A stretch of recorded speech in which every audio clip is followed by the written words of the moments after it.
Okay, firstly, Munawar, congratulations thank you भाई। for the winning lockup. हाँ, थोड़ा ही बताओ। लॉकअप की मैं बात करूँ, starting with a real lockup and winning a reality lockup, holding that trophy is a big moment for you. Tell us something about the feeling. किस तरह की फीलिंग होती है?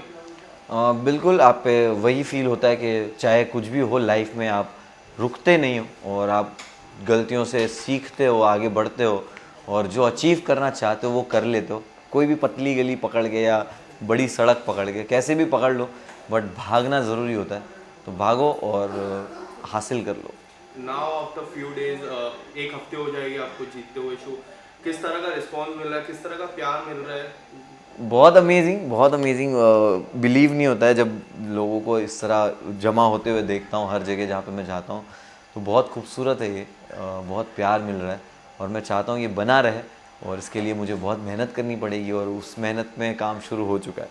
And what was the first reaction when you went to your house? मैं बात करूँ डोंगरी की, सारे क्राउड मैंने देखे हैं, किस तरह का फीलिंग होता है वो सारी चीज़ों को? भाई बहुत ज़बरदस्त फीलिंग कि मैं वहाँ पे पहुँचा और मैंने जब लोगों को इस तादाद में देखा तो मेरे लिए वो एक मूवमेंट था कि जहाँ पे मुझे पता चला कि हाँ भाई, कुछ तो बढ़िया करके आ गए अपन। तो वो वाली फीलिंग उस वक्त आई और बहुत मज़ेदार फील था और बहुत ऐसा दिल भर गया था कि हाँ कुछ तो कर दिया और ये जो प्यार कर रहे लोगों की अब जिम्मेदारी है कि इनको बदले में उतना एंटरटेनमेंट दिया जाए। शो की मैं बात करूँ तो शो में हमने लगातार आपको देखा है कि आप अपनी मम्मी को काफ़ी मिस करते हैं। आपने जब ट्रॉफी उठाई, the next day was mother's day, हाँ। किस तरह से आपने अपनी मम्मी को विश किया? और आज अगर आपकी मम्मी रहती तो क्या कुछ आपको कहते हैं ये ट्रॉफी के साथ दिखते हुए? अ, वो होते तो बहुत ही खुश होते, मुझे मैं जानता हूँ वो ज़्यादा खुश होते हो और वो ये तो ट्रॉफ़ी तो बहुत बड़ी बात है, वो मेरी छोटी चीज़ में भी खुश हो जाते हैं। लेकिन वही होता है कि ज़िंदगी में सारी चीज़ें नहीं मिलती आपको, कुछ चीज़ें होती है जो ले ली जाती है ताकि दूसरी चीज़ मिले। तो आई एम ग्लैड कि उनकी दुआएं जो है वो मेरे साथ है और उसकी वजह से मैं यहाँ पे हूँ। और सीक्रेट टेलिंग टास्क की मैं बात करूँ, काफ़ी डिफिकल्ट था सब कंटेस्टेंट के लिए। आपके लिए कौन सा ऐसा सीक्रेट था जो काफ़ी डिफिकल्ट, पर्सनली काफ़ी डिफिकल्ट था और आपने वो सोचा 10 बार कि अगर मैं इफ़ आई से समथिंग, अगर मैं ये चीज़ बोलता हूँ तो बाहर जाके किस तरह से रिएक्ट होता है? कोई ऐसा टास्क? दोनों सीक्रेट्स जो थे वो दोनों में वही फील था कि उसमें ऐसा कुछ भी नहीं था, बट लोग ये सोच लिया था कि जब धीरे धीरे वहाँ पे 2 4 हफ्ते के बाद पता चलने लगा था कि आप इतने वोकल, वो शो ने बना दिया था आपको कि मुझे ऐसा कहीं ना कहीं लगने लगा कि ठीक है यार, अपने आप को एक्सेप्ट करना भी ज़रूरी है। अपनी कमियां हो या खामियां हो जो भी है वो एक्सेप्ट इस तरह पब्लिकली भी करी जा सकती है और मैंने वही किया शायद। मुनव्वर, मैं आपकी बात करूँ, आपकी जो होस्ट कंगना मैम, उनसे आपका बॉन्डिंग पहले से काफ़ी स्ट्रॉन्ग, लोगों ने स्ट्रॉन्ग देखा था। शो के बाद किस तरह से आप कंगना मैम को देखते हो?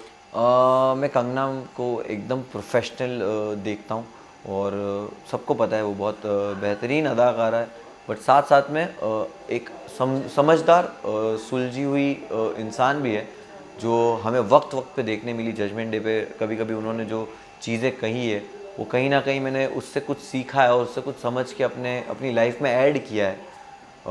भले ही और ये एक जीता जागता नमूना है, जैसे बोलेंगे कि दो अलग अलग सोच वाले लोग भी एक साथ काम कर सकते हैं, ये होता है प्रोफेशनलिज्म और इस तरह काम किया जा सकता है। और एक जो लोगों को लगता था कि ये दोनों ही बहुत अपोजिट है, ये शो में बहुत ही ज़्यादा झगड़े होंगे इनके बीच में, तू मैं होंगी, बट वैसा कुछ नहीं हुआ। इसका रीज़न ये है कि हम दोनों अपने अपने काम में बहुत प्रोफेशनल थे और माहिर थे और हमने वो किया। आपने काफ़ी अच्छे दोस्त बनाए घर पे, हमने देखे। कोई ऐसा दोस्त जो आपके सबसे करीब हो, कोई ऐसा दोस्त, एक, if you want to pick one? एक डिफ़िकल्ट होगा किसी को भी एक को पिक करना कि कोई मेरे करीब हो, बट सारे ही 5 6 लोग मुझे बहुत अच्छे मिले जिनके साथ मैंने बहुत अच्छा टाइम स्पेंड किया and I am really grateful कि मुझे ऐसे दोस्त मिले। कोई ऐसा इंसान जिसको आप ये लॉकअप के बाहर कभी ना मिलना पसंद? आई डोंट थिंक ऐसा कोई इंसान है, इतना स्ट्रांगली मैं किसी को हेट या नापसंद नहीं कर रहा हूँ पूरी जर्नी में, बट आई डोंट थिंक शायद ऐसा कुछ है। And what do want to say about Anjali Arora? उनकी और आपकी केमिस्ट्री काफ़ी अच्छी लगी, लोगों बिल्कुल। को काफ़ी पसंद आई। हाँ। आपको कैसी लगी? आप जब बाहर आते हो तो काफ़ी वीडियोस है आपके क्या कुछ रिस्पॉन्स मिल रहा है आपकी दोस्ती को मैं बात करूँ? लोगों ने बहुत प्यार दिया और वही होता है कि लोग जब प्यार देते हैं उनकी एक एक्सपेक्टेशंस हो जाती है एक बॉन्ड के साथ, एक रिश्ते के साथ। तो आई रिस्पेक्ट दैट ऑल्सो।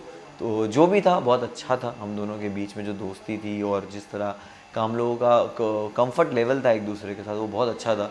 और हम लोगों की केमिस्ट्री भी बहुत अच्छी थी, हम लोगों ने एक साथ बहुत टास्क किए, जीते। उनकी रील्स की मैं बात करूँ, पूरी दुनिया उनके रील्स की फ़ैन है। आपके साथ उनकी कब रील्स आएगी? ये लोगों की डिमांड है। मैं रील नहीं बना पाता हूँ, मैं रील नहीं बना पाता हूँ, वो लिपसिंग वाला मुझसे होता नहीं है। मैं कोशिश पहले बहुत करता था, बट फिर एक टाइम के बाद मुझे ऐसा लगने लगा कि मुझसे रील नहीं बनती है। बट मुझे शौक बहुत है, बट आई डोंट थिंक कि मुझसे वो बनती है, मैं नॉट कंफर्टेबल। लॉकअप की मैं बात करूँ, कोई ऐसी दो चीज़ जो आपके साथ हमेशा रहेगी, और कोई लॉकअप से आपने क्या सीखा फिर? लॉकअप से मैंने यही सीखा है कि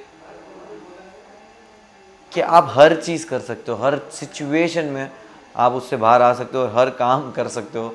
जैसे उपले बनाना हो, पेटी बनाना हो, चटनी मसाला कूटना, क्या क्या बनाया हम लोगों ने वहाँ पे। रुमाल सिले हैं, साड़ियों की रस्सियाँ बनाई है। तो आई थिंक मुझे लगता है कि मैंने वहाँ से एक चीज़ वो सीखी है कि कुछ भी आप कर सकते हो, आप जो कर सकते हो वो कर सकते हो, और इतनी सारी चीज़ें आना भी आसान है।